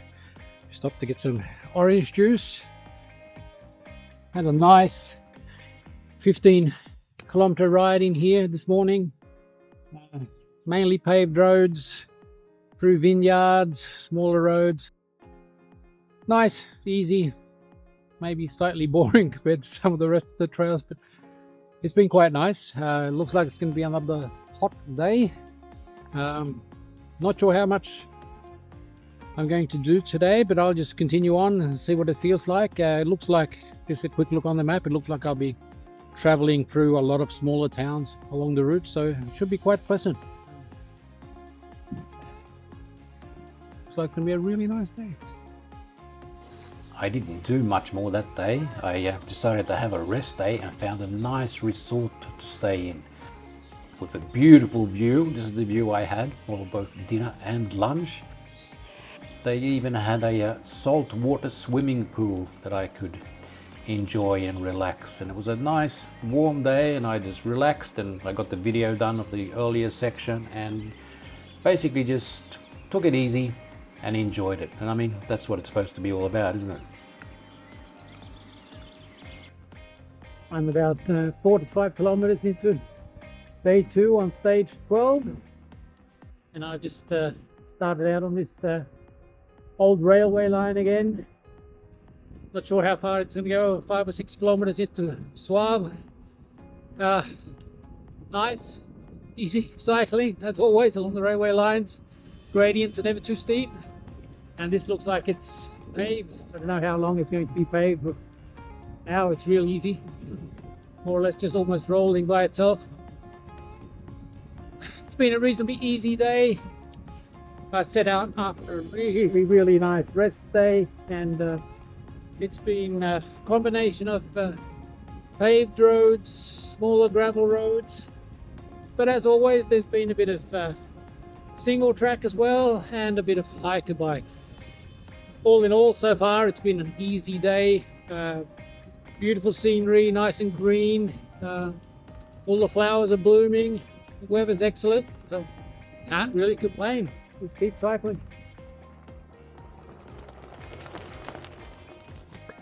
Another day on the trail, just heading out of Arles. I've run maybe 15 kilometers from town.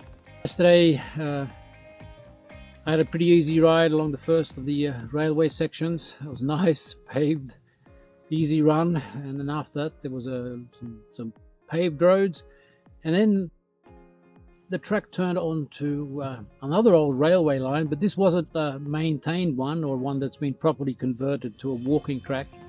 So that was pretty rough. There was a lot of really large gravel, overgrown, about 9 kilometers along that, so it didn't really go all that fast along that section. And then after that, it was pretty easy roads into Arles, where I spent the night. Heading out of Arles this morning, a couple of kilometers easy riding, and then a pretty intense hiker bike up a steep hill right next to a road racing track. That was quite hard work, actually. Then some mixed sections, some nice gravel roads, some paved sections through a few small towns, and now I'm on some smaller track. Looks like a water runoff track, and going up and down a little bit here through the hills. It's pretty rough, pretty rocky, fair bit of hiker bike. It's a little bit too rough to ride up. Even some sections are a bit difficult even to ride down, so got a little bit going up here, a little bit more climbing left to do. I better get going if we're going to get anywhere today. There were some tough sections, but all in all it was pretty easy, and I made sure to take the time and enjoy the view.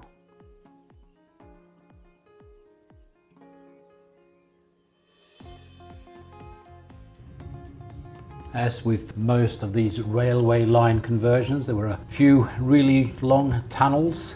This is the first one. They're quite fun to ride through. Not sure if they're all that fun to watch on the video, so I'll just fast forward through it and get to the end.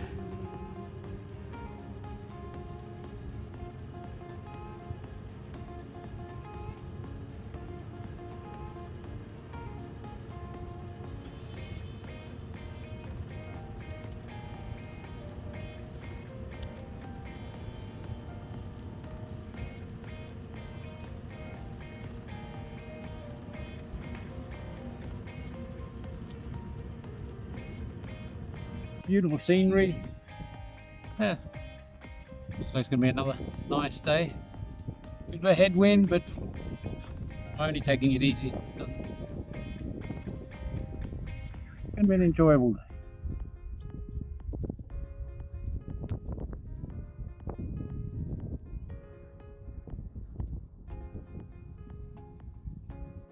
So that's stage 12 done. The last bit of cycling along the river into Valence was very easy. Nice flat gradient, cycle path all the way, nice scenery looking at the river. The one thing that did strike me was the number of other cycle tourists in this area. On the trail itself, I haven't met that many people. 2 guys heading south yesterday and a girl heading north yesterday as well. But apart from that, I haven't really seen all that many other cycle tourists. But here, next to the river and on these easier cycle paths, I've never seen so many cycle tourists in the one place at one time before. At any time, there were heaps of people. Cycling past the campsites that I saw people packing up in the morning, and I met I don't know how many people. My neck actually got sore from nodding and saying hello to all the people I met along the way. It's been an easy ride. I've been taking it very easy for a number of reasons, but mainly because I've booked a meeting with an old friend of mine in Grenoble, and he won't be there until the 29th, which when I got hold of him was 3 days to go, and that left me with something like 150 kilometers to do in 3 days. I've been taking very, very easy, but that's okay. I don't mind enjoying it, relaxing, taking it easy. It's been a nice trip. It does mean that I will go slightly off track on section 13. I won't be following the track exactly. I will be cutting in via Grenoble. That shouldn't make that much of a difference. And I'm actually looking forward to meeting my old friend. I haven't seen him in, would have been 8 years ago. So should be quite interesting. But that's it.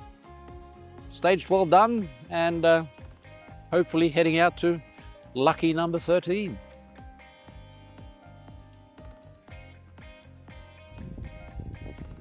I started section 13, done the first 10 or so kilometers out of Valence, and I just turned off the trail. I'm going to go slightly off trail here for a little while. I will be going into Grenoble to visit a friend. Probably have a rest day there as well. So I'm turned off and slightly heading towards Grenoble rather than following.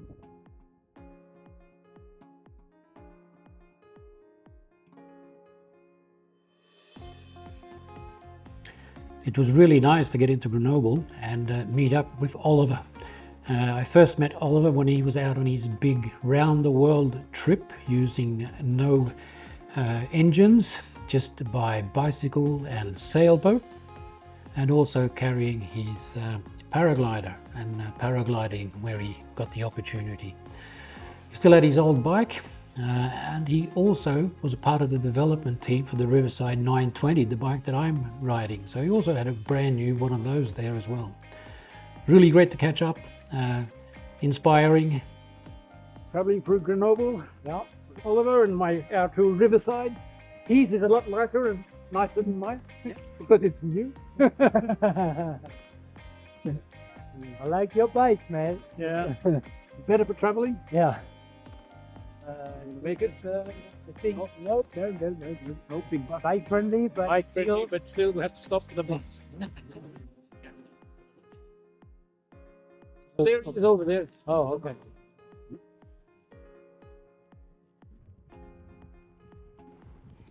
On the way out of Grenoble, Oliver followed me for a while on his bike, and then we also met up with Sare, another cyclist who'd been busy catching me on the trail. He started out in Spain much later than me, but it had been going much quicker. Like a lot of other people, he'd found the trail to be quite hard and quite rough, and had decided that from the last bit of Spain and then heading further north, he was going to go all the way to Denmark. He was going to go a little bit off trail and not follow the trail so much, but do a more of an ordinary cycle route. It's been quite common. A lot of people that I've spoken to have been surprised how rough the trail is, but in my communication with Andy Cox, the creator of the trail, he's been very, very clear that it is definitely an off-road trail, and you will need a proper bike packing or off-road bike. You can do it on other bikes, but it will be a lot easier with the right bike. Back on the trail after a really nice little side trip Into Grenoble, meet Oliver. and yeah, It's raining. Oh. started raining last night, rain again this morning. Then it cleared up a little bit during the day, and now it's just started raining again in the afternoon. I really can't complain. I've had 3 weeks without any real rain and really brilliant weather, so I mean it has to rain sometimes. Traveling through Pretty rural, nice green landscape. Been pretty easy cycling. Gravel roads, some small roads up along canals and stuff, up and down a few little hills, but easy cycling all round. Yeah, I hope it sort of clears up. Unfortunately, it doesn't really look like it will. It looks like it's going to be like this for the rest of the day and the start of tomorrow. I'll just keep going, see what it feels like, but there is a slight chance that I will finish section 13 today and set out on section 14 tomorrow, or possibly even tonight. See what happens. Depends on the weather and what I feel like. I didn't finish that section that afternoon.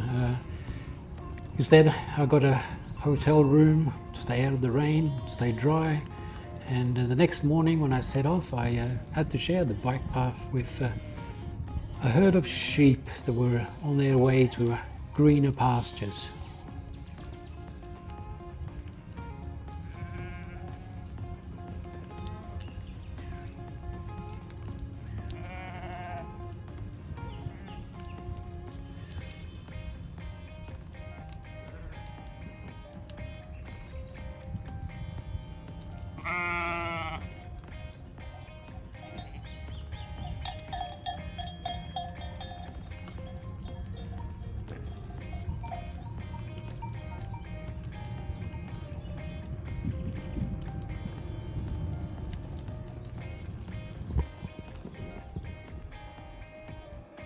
was quite nice, beautiful cycling along the river and the river canals. And it's quite enjoyable and easy. Just finished section 13. Pretty easy start to the morning, following the river. Nice cycle path most of the way. Yesterday it continued raining most of the day in the afternoon, so I got a room in Ballet, just about 20 kilometers before the end of 13, just to stay dry. And now I've just in the morning now finished the last section, and I'm about to set off on section 14. Section 13 has been it's felt like a transport section. It's been nice riding, quite nice, but I think one of the reasons it's felt more like a transport section rather than a proper part of the trail was because I went off trail to visit friends. But it's nice to have it done, and I'm more than ready to set off on stage 14. Just about to set off on stage 14. I know I have about 10 kilometers of reasonably easy riding, but then I have something like a 1,200 meter climb in just over 10 or 11 kilometers. So looks like there's going to be a lot of hiker bike at the start of this section. But I'm just going to head through town here at the start, make sure I have some water with me, and at least it's not too hot.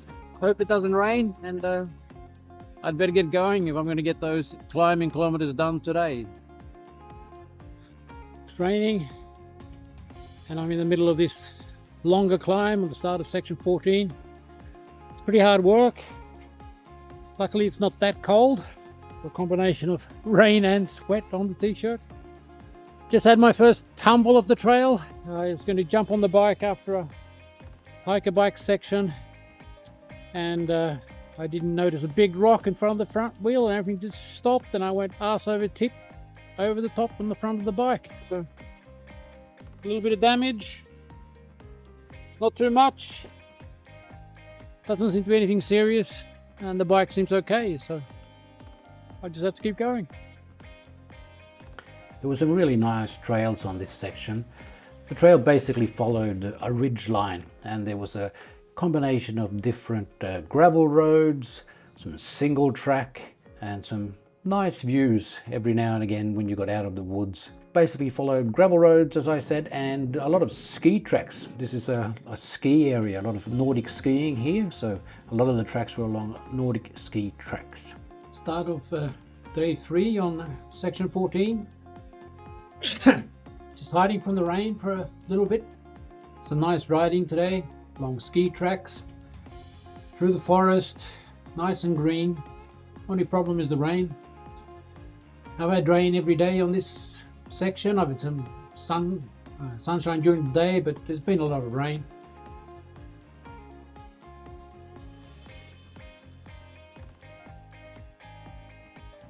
There's been a mixture of trails, some paved roads, some tracks, some ski tracks, some tracks through the forest. Basically quite nice riding. The first 2 days had a couple of pretty intense climbs. They were pretty steep along gravel paths, and some of them were definite hiker bike for me with my gearing and my bike. So it's been reasonably tough, but the tracks themselves have been quite easy, not too technical.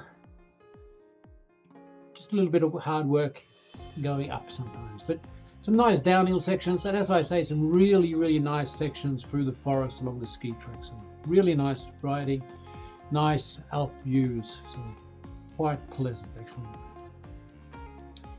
I hope to finish this section today, trying to stay a little bit out of the rain. It's going to rain on and off all day. I think I'll just have to accept getting wet and not worry too much about it, and I better get going if I'm going to get this done today.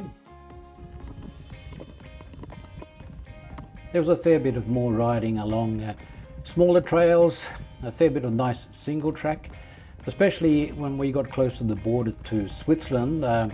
Crossed over to Switzerland a couple of times, but the border between Switzerland and France, there was some really nice single track there. A little bit, it was a bit rough, it became a bit of hiker bike, but generally nice riding and especially nice views. Unfortunately, I managed to lose my helmet on this section. I took it off on one of my rest stops and then forgot to put it on and cycled away. It was an old helmet, so I'm not going back to get it, and I'll just have to get a new one. I'm about 50 kilometers into the first day of stage 15. Been a really nice morning ride. Variety of different surfaces and paths. It's been paved roads, gravel roads, some single track along the river, a long section of old railway line was nice and paved, and now I've just come into this gravel road through this really nice section of forest. So it's been a nice ride so far. I'm hoping today will be a relatively easy day. I'm a bit tired after the last 2 days, but we'll see. I've learned never to say that there's going to be an easy day on the trail. Just stop for a quick drink, relax, catch my breath. I was going to sit here for a while, but there are a lot of mosquitoes, so I don't think I'll be sitting here for too long. But I'll just keep going at a nice slow pace and try to enjoy the beautiful weather and the nice scenery.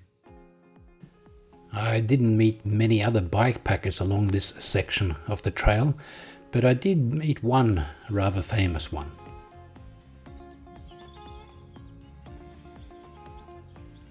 The trails continued to be pretty good, with a selection of single track gravel roads and a fair few logging tracks. Some of those were pretty rough because of the wet weather. There was a lot of mud, and some of it was pretty hard to get through. Some of it, which would have been easy to ride had the weather been better, was a bit too tough to ride because it was just too churned up from all the logging equipment that had been travelling along the road. I ended up having a rather long day. I kept going and well, basically just tried to do as much as possible. And towards the end of the day I was feeling quite tired, and I was nearing a town where I thought I would find a camping spot when a cyclist pulled up beside me and asked me what I was doing. And it turned out to be Martin, and he's an avid cyclist himself, and when he heard that I didn't have a place to stay, he invited me to stay at his place. This is Martin with his specialized Roubaix that he was riding when I met him. A really light, easy bike that I got to test, and it felt like flying after riding my heavily loaded bike. Martin also had a great little workshop where I could service Betty and get everything ready, and I ended up staying with him for an extra rest day and got the bike fit for fight to continue the next day. Next day it was back to the trails and some hiker bike and some pushing, and another rather long, hard day that finished off stage 15, and I was all set to start stage 16. Heading out on the start of stage 16. Weather's not looking too great. After my rest day, I was pretty rested, which sounds good, being rested after the rest day. And I set out on the last bit of stage 15 yesterday. It was a pretty tough day. The track was pretty wet, muddy, and there was a fair bit of climbing, which turned into a fair bit of hiker bike for me, naturally.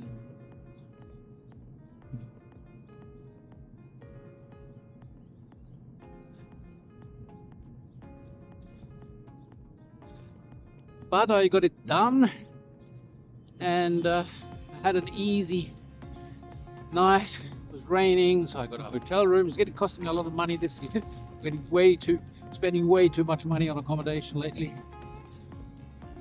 But I want to enjoy it, so well, I hope it's worth it. Looks like there's going to be a bit of climbing to start this morning. I haven't really looked closely at the map, but it looks like it would go up for a while. I'm not sure of the quality of the tracks, but probably be a bit like yesterday, but we will see. Depending on the weather and what I feel like, I'm not sure how much I'm going to do today, but I don't think I have to do about probably around 80 kilometers before the next bigger town, so we'll see what happens. Enjoying the trail, feeling a bit old and worn, but I suppose that's okay. Definitely not recovering as well as I would like to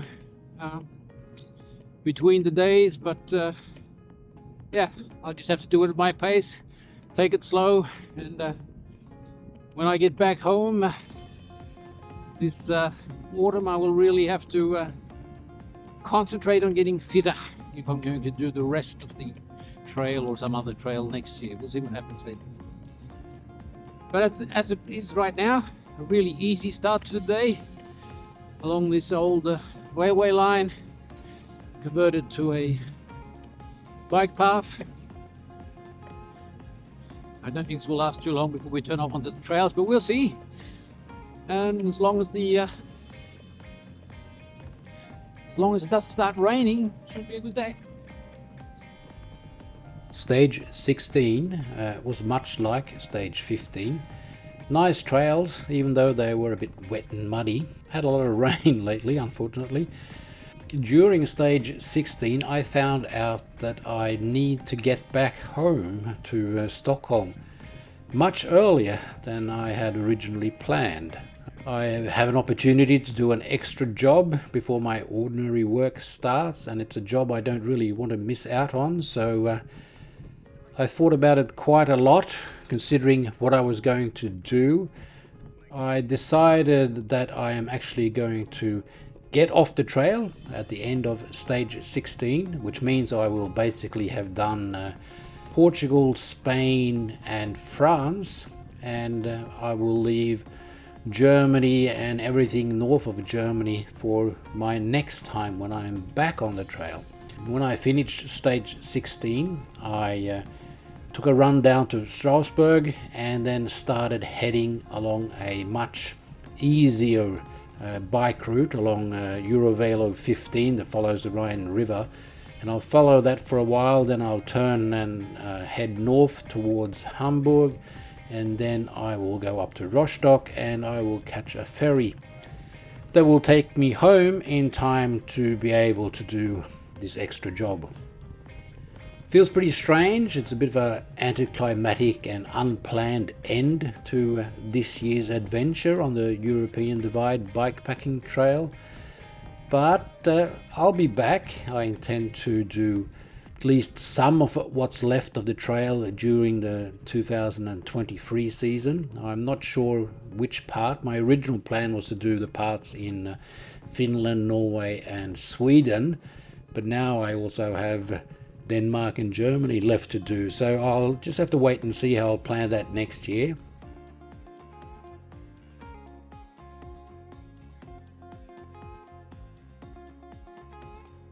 After 2 months on the European Divide Bikepacking Trail, I decided to have a bit of a change of pace, change of scenery, and I've headed down to Eurovelo 15, which follows the Rhine River. It's very different from cycling on the bikepacking trail. Nice, flat, easy cycling, very different scenery. Some of it's very nice, following the river. A lot of cyclists. It's definitely made a big difference. Easily doing 100 kilometers plus a day here, where I was struggling to do 75 kilometers on the trail. But it's nice change of pace, and it was more or less necessary, as I discovered that I had to get back to Sweden a little bit earlier than expected.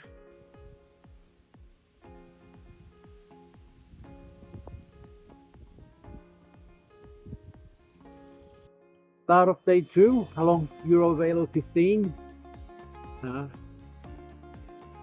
Looks like it's going to be a really nice day. I did about 112, 113 kilometers yesterday. What an easy day. A lot of hours on the bike, but not many hills to climb. So quite easy cycling along this route compared to the bikepacking trail I've been doing for the last couple of months. It's very easy. I'm trying to just enjoy it, relax, see where I end up. As I've already said, it was quite easy cycling, and I took about 4.5 days to do the distance between Strasbourg and Cologne. At that pace it was actually quite easy, and I had plenty of time to do some sightseeing, have a look around, stop for a swim. There are lots of places where you can stop to have a drink, have something to eat. There are a lot of services, a lot of campsites, a lot of hotels. Basically, it was a very, very easy section to travel.